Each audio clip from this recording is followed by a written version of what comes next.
Hello friends, कैसे हैं आप लोग। उम्मीद करता हूं कि आप लोग अच्छे होंगे। दोस्तों, आप लोग काफ़ी दिनों से पूछ रहे थे कि दांतों में कीड़ा लगने के बारे में कुछ बताइए। तो आज दोस्तों इस वीडियो के माध्यम से आप लोगों को हम बताएंगे दांतों में कीड़ा लगना क्या होता है, दांतों में कीड़ा लगते कैसे हैं, इसके क्या कारण होते हैं और इसका क्या इलाज करते हैं। अगर दांतों में कीड़ा लग गया है तो हम दांतों को कैसे बचा सकते हैं। दोस्तों, अगर आप हमारे YouTube चैनल पे नए हैं तो प्लीज़ इसे सब्सक्राइब कर बेल आइकन की बटन दबा दीजिएगा, जिससे आने वाली वीडियो आप तक आसानी से पहुंच सके। दोस्तों, वीडियो शुरू करते हैं। सबसे पहले मैं आपको बताऊं दांतों में कीड़ा लगना क्या होता है, ये कैसे लगता है। दोस्तों, जब कभी भी हम लोग कार्बोहाइड्रेट युक्त कोई भी चीज़ खाते हैं, जैसे कि अनाज हो गया, ब्रेड हो गया, केक हो गया, कोल्ड ड्रिंक हो गया, चॉकलेट है, टॉफ़ी है, बहुत सारी ऐसी चीज़ जो कि हम लोग सेवन करते हैं जिसमें कार्बोहाइड्रेट की मात्रा होती है, वो जाके हमारे दांतों के बीच में या फिर दांतों पे फंस जाता है। फंसा रहने से क्या होता है कि जो हमारे मुंह में प्रेजेंट बैक्टीरिया होते हैं वो उसको एसिड में कन्वर्ट कर देते हैं। एसिड क्या करता है, जो हमारे दांत की सबसे हार्ड लेयर जिसको हम लोग इनेमल बोलते हैं, उसको धीरे धीरे करके डैमेज करना शुरू कर देता है। सबसे पहले शुरुआत में छोटे छोटे छिद्र करता है, फिर उसके बाद में छेद, जिसके हम लोग डेंटल कैविटी बोलते हैं, उसमें कन्वर्ट हो जाता है।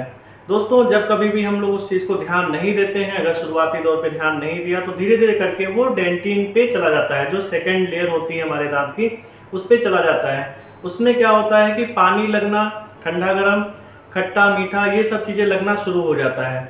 अगर हम लोग दोस्तों इस चीज़ पे भी ध्यान नहीं देते हैं तो फिर वो पल्प में जाके, जो हमारा बहुत सेंसिटिव पार्ट होता है दांत का, जैसे कि जिसमें बहुत सारे फाइबर्स, नर्व, ब्लड वेसल्स, बहुत सारी चीज़ें होती हैं जो बहुत सेंसिटिव होती हैं, उसमें जाके इन्फेक्शन फैलना शुरू हो जाता है। जिससे क्या होता है कि अपेक्स पे, जो दांत का नीचे के जड़ का पोर्शन होता है, उसमें इन्फेक्शन होना शुरू हो जाता है और धीरे धीरे करके वहाँ पे या तो फिर कोई ऐसा लीजन जो बहुत ज़्यादा पेनफुल होगा, या फिर साइनस ओपनिंग जिसमें पस डिस्चार्ज हो सकता है।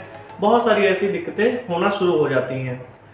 दोस्तों, कैविटी, जैसे कि अगर आपने इस कभी कभी क्या होता है कि आपने कैविटी हो रखी है, उस पर ध्यान नहीं दिया तो वहाँ पे पल्प पॉलिप, जैसे कि इमेज में आपको दिख रहा होगा, पल्प पॉलिप होना शुरू हो जाता है। जिसमें पल्प पॉलिप का मतलब ये होता है, पल्प में इन्फ्लामेशन हो जाता है, मतलब कि उसमें सूजन आ जाती है एक तरीके से।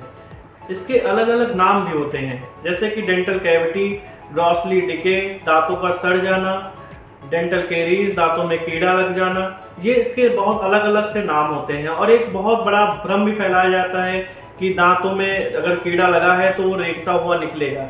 ऐसा कभी नहीं होता है कि आपके दांतों के अंदर से कोई रेंगता हुआ कीड़ा निकलेगा। डेंटल केरीज का मतलब एक तरीके से आप इस तरीके से कंपेयर कर सकते हो कि जैसे पेड़ में दीमक लगता है, उसी तरीके से दांतों में सड़न होती है। दोस्तों, अब हम लोग बात करते हैं दांतों में कीड़ा लगने के क्या कारण होते हैं, कॉजेज ऑफ डेंटल केरीज। दोस्तों, सबसे पहला कारण यही है, पुअर ओरल हाइजीन, मतलब कि हम अपनी ओरल हाइजीन को, मुंह के अंदर की साफ सफाई को अच्छी तरीके से नहीं करते हैं, जिसकी वजह से दांतों में कीड़ा लग जाता है। दूसरे नंबर पे आपका आता है जो लोग पान मसाला खाते हैं, तंबाकू का सेवन करते हैं, उनके दांतों में भी कीड़ा लगता है। दोस्तों, फिर उसके बाद में आता है फ्लोराइड। आप लोगों ने देखा होगा, सुना होगा कि फ्लोराइड की मात्रा जब कभी भी कहीं भी कम होती है तो उनको भी डेंटल केरीज होने के चांसेस बढ़ जाते हैं। उसका रीजन यही है कि जब कभी फ्लोराइड की मात्रा कम होती है तो इनेमल का जो हमारा हार्ड पोर्शन होता है वो वीक रहता है, इसकी वजह से डेंटल केरीज होने के चांसेस बढ़ जाते हैं। दोस्तों, फिर उसके बाद में आता है इम्यूनिटी सिस्टम। अगर हमारे अंदर इम्यूनिटी कमज़ोर है हमारे दांतों की, जैसे कि बहुत सारे लोग होते हैं जिनको कैल्शियम की कमी होती है, विटामिन की कमी होती है, उसकी वजह से भी डेंटल केरीज होता है। फिर आपका आता है स्मोकिंग करना। स्मोकिंग करने से भी डेंटल केरीज होता है। बहुत सारे लोगों को डायबिटीज़ होता है, जिसकी वजह से उनके मुंह में गंदगी, जैसे पायरिया, बहुत सारी समस्याएं बनी रहती हैं, जिसकी वजह से भी डेंटल केरीज होता है। दोस्तों, फिर उसके बाद में आपका अगला नंबर पे आता है कि आप लोगों ने देखा होगा कि बहुत सारे लोग क्या करते हैं कि ब्रश, जो हम लोगों का ब्रश करने का तरीका है वो गलत तरीके से ब्रश करते हैं, उसकी वजह से भी डेंटल केरीज होता है। फिर आपका अगले नंबर पे आता है गैस्ट्रो इंटेस्टाइनल डिजीज। जैसे कि हम लोगों को अगर उल्टी की या पेट में गैस बनने की दिक्कत अगर है तो वहाँ पे क्या रहता है कि हमारे अंदर का जो एसिड होता है वो धीरे धीरे करके मुंह के अंदर जैसे आ जाता है, जिसकी वजह से भी दांत धीरे धीरे करके इनेमल पोर्शन को हटाने लगता है, एनामल पोर्शन वहाँ पे रिजॉल्व होने लगता है दोस्तों। उसकी वजह से भी डेंटल कैरीज होने के चांसेस बढ़ जाते हैं दोस्तों। अब हम लोग बात करते हैं डेंटल कैरीज के ट्रीटमेंट के बारे में। दोस्तों मैंने पहले भी आपको कई बार बताया है कि हमारी जो हाइजीन है, ओरल हाइजीन है, उसको अच्छी तरीके से मेंटेन करके रखना है। अच्छी तरीके से मेंटेन करने का मतलब यही है कि हमारे दांतों के अंदर जो गंदगी है उसको किस तरीके से सफाई करके रखना है। जैसे मैंने पहले भी वीडियो बनाया हुआ है जिसमें बताया है कि कैसे हमें ब्रश टेक्निक यूज़ करना है, कौन से ब्रश टेक्निक से हमारे दांत नहीं घिसते हैं, दांतों में कीड़ा नहीं लगता है, पायरिया नहीं होती, तो उसी ब्रश टेक्निक को हमें यूज़ करना होता है। बहुत सारे लोग, मैं कह सकता हूं कि 60% लोग गलत तरीके का टेक्निक यूज़ करते हैं, जिसकी वजह से दांत घिस जाते हैं, या तो पायरिया हो जाती है या फिर कीड़ा लग जाता है। तो दोस्तों हमको प्रॉपर अच्छी तरीके से अपने मुंह के अंदर की सफाई रखनी होती है। अगर हम लोग दोस्तों जो भी पान मसाला या फिर टोबैको या फिर सिगरेट, बीड़ी, इन सब चीज़ों का सेवन करता है उसको बंद करना होगा, क्योंकि अगर हम लोग स्मोकिंग करते हैं तो धीरे धीरे करके हमारे मुंह के अंदर गंदगी जमा होना शुरू हो जाती है, जिसकी वजह से भी वहाँ पे एक तरीके से इन्फेक्शन होता है और धीरे धीरे करके डेंटल कैरीज हो जाती है। दोस्तों अगर मैंने आपको भी बताया था कि इम्यूनिटी अगर हमारी वीक है, इम्यूनिटी वीक होने का मतलब कि अगर हमारे लड़ने की क्षमता कमज़ोर है, हमारे शरीर कमज़ोर रहता है, तो उसके लिए हमको ताकत वाली चीज़ें खानी होती हैं, जिसमें बहुत सारी विटामिन्स होती हैं, बहुत सारे ताकत वाली चीज़ें, जैसे कि आपको फल फ्रूट, जो भी सीजनल फल होते हैं, उन सब चीज़ों का सेवन करना होता है, जिससे हमारी इम्यूनिटी अच्छे से बूस्ट करेगी और बहुत अच्छे से हम अपने दांतों पे तो छोड़िए, आपको हर एक चीज़ पे अब अच्छे से वर्क कर पाएंगे। आपका अगले नंबर पे आता है गैस्ट्रोइंटेस्टाइनल डिजीज। जैसे कि मैंने आपको बताया था अभी कि गैस्ट्रोइंटेस्टाइनल डिजीज में जैसे कि आपको जी मालिश कर रहा है, या आपको उल्टी लग रही है, या खट्टी डकार आ रही है, या फिर आपका पेट साफ नहीं हो रहा है, इन सब कंडीशंस में क्या होता है कि जब कभी भी आपके अंदर से जो एसिड बना होता है, अगर आपको उल्टी हुई है या फिर जी मालिश किया है, तो वहाँ से एसिड हल्का सा मुंह में बाहर आ जाता है। जब कभी भी एसिड बाहर आएगा तो आपके, जो मैंने पहले नंबर पे बताया कि दांत जो होता है एसिड की वजह से ही धीरे धीरे करके उसकी लेयर खराब होती रहती है। तो जब कभी भी अंदर से भी एसिड आएगा तो क्या करेगा कि वहाँ पे एनेमल के पोर्शन को हटाएगा धीरे धीरे करके। जब वो हट जाएगा फिर डेंटिन पे आएगा, तो वहाँ पे ठंडा गर्म पानी लगना, खट्टा मीठा लगना, ये सब समस्याएं शुरू हो जाती हैं। दोस्तों अगर आप अपने पेट को अच्छी तरीके से मेंटेन करके रखेंगे, ठीक करके रखेंगे, तो आपको डेंटल कैरीज नहीं होगा। और डेंटल कैरीज कम चांस में होता है इस गैस्ट्रोइंटेस्टाइनल डिजीज में। सबसे ज़्यादा दिक्कत ये आती है कि वहाँ की लेयर हटती है, जैसे कि आपको इमेज में दिख रहा होगा, इस तरीके से दिक्कतें आ जाती हैं, एरोजन इसको बोलते हैं, एब्रेजन बोलते हैं, ये सब चीज़ें होती हैं। दांतों में कीड़ा सबसे ज़्यादा लगने वाला जगह जो होता है वो आपका फर्स्ट मोलर होता है, जिसको लोग पहली दाढ़ भी बोलते हैं। तो दोस्तों जैसे कि आपका वहाँ पे कीड़ा लगने का चांसेस इसलिए बढ़ जाता है, जैसे कि पिट एंड फिशर्स पहला नंबर। दूसरा नंबर वहाँ पे खाना, जैसे कि जब कभी भी हम लोग खाना खाते हैं तो सबसे ज़्यादा फोर्स उसी दांत पे जाता है, खाना खाने में सबसे ज़्यादा वर्क उसी दांत पे होता है। जिस दांत पे काम ज़्यादा लिया जाएगा उसमें दिक्कत पहले नंबर पे आएगी। दोस्तों अभी तक आपको मैंने प्रिकॉशंस बताए, बहुत सारे प्रिकॉशंस बताए कि कैसे डेंटल कैरीज से हमें बचना चाहिए, क्या क्या करें जिससे हमें ये दिक्कत का सामना ना करना पड़े। अब दोस्तों मैं बात करूंगा कि डेंटल कैरीज अगर किसी को हो गया है, मतलब कि दांतों में कीड़ा लग गया है या दांत सड़ गया है, तो फिर उसको हम कैसे बचा सकते हैं। तो सबसे पहले दोस्तों मैं आपको बता दूं कि कभी भी डेंटल कैरीज अगर जैसे कि दांतों में सड़न हो जाती है तो दोस्तों हमको दवाओं से बचना है, दवाएं नहीं खाना है। बहुत सारे लोग क्या करते हैं, एक एक दो दो तीन दिन चार चार महीने तक दवाएं ही खाते रहते हैं। दवाएं खाने से क्या होता है कि आपका दर्द तो शांत हो जाता है, लेकिन वो सड़न नहीं बंद होती। कभी भी दवा खाने से सड़न नहीं बंद हो सकती, उसके लिए आपको उसका इलाज ही कराना पड़ता है।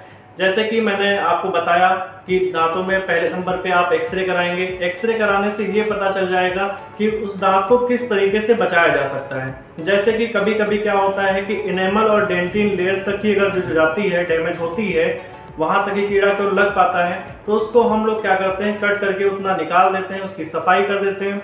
उसके बाद में वहाँ पे हम लोग मसाला भर देते हैं। उससे क्या होगा कि आपका दांत वो सेफ हो जाएगा और आराम से उस पर आप खाना वगैरह खा सकते हैं। कभी कभी क्या होता है कि बहुत ज़्यादा डीप डेंटिन भी, बहुत ज़्यादा डेंटिन के नीचे तक जा चुका होता है कीड़ा, तो उसके बाद में क्या करते हैं हम लोग, उसको भी कट करने के बहुत सारे मेडिकमेंट आते हैं जिसको लगा के हम लोग उसको ठीक कर लेते हैं। लेकिन जब कभी भी पल्प, जैसे कि आपको इमेज में दिख रहा होगा, जब कभी भी पल्प में अगर इन्फेक्शन पहुंच जाता है तब उसका हम लोग आरसीटी करते हैं। आरसीटी का फुल फॉर्म ये होता है रूट कैनाल ट्रीटमेंट। मतलब कि जो हमारी नसें होती हैं उनकी सफाई करके उसमें आर्टिफिशियल नसें हम लोग डालते हैं, उसके बाद में उसमें मसाला भर देते हैं जिससे दर्द खत्म हो जाता है, और उसके बाद में बहुत सारे कैप भी, बहुत सारी चीज़ें होती हैं जिससे मजबूत उसको बनाए रखें, ये सब चीज़ें भी लगती हैं। तो दोस्तों जैसे कि मैंने आपको बताया, दांत बचाने का तरीका ये होता है, इस तरीके से आप उसको दांत को बचा सकते हैं। बस कंडीशन ये है कि आपको ठीक टाइम पे पता चल जाए। बहुत सारे लोग क्या करते हैं, बहुत लेट हो जाता है उनको आने में, तो उससे क्या होता है कि उनकी जड़ ही जड़ की ओर बसती है जिसको बचाया नहीं जा सकता।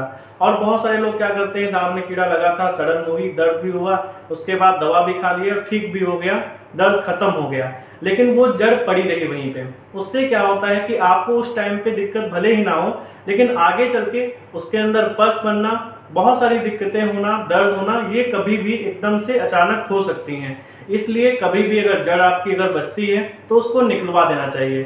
जैसे आप लोग तो बोलोगे कि सर आपने बोला दांत निकलवाना नहीं चाहिए, लेकिन हाँ मैं ये कह रहा हूँ कि दांत की अगर जड़ बची है तो उसको निकलवाना ही बहुत ज़रूरी है। अगर उसको नहीं निकलवाएंगे तो बहुत सारे इन्फेक्शन होने के चांसेस बढ़ जाते हैं, जैसे स्पेस इन्फेक्शन भी आता है, बहुत खतरनाक होता है, जैसे कि इस इमेज में आपको दिख भी रहा है। फिर उसके बाद में जैसे कि आपको मैंने आरसीटी वाला प्रोसेस बताया, आरसीटी से लोग बहुत ज़्यादा घबराते हैं, सोचते हैं कि दांत में हमारे छेद कर दिया जाएगा, फिर दांत कमज़ोर हो जाएगा या दांत टूट जाएगा।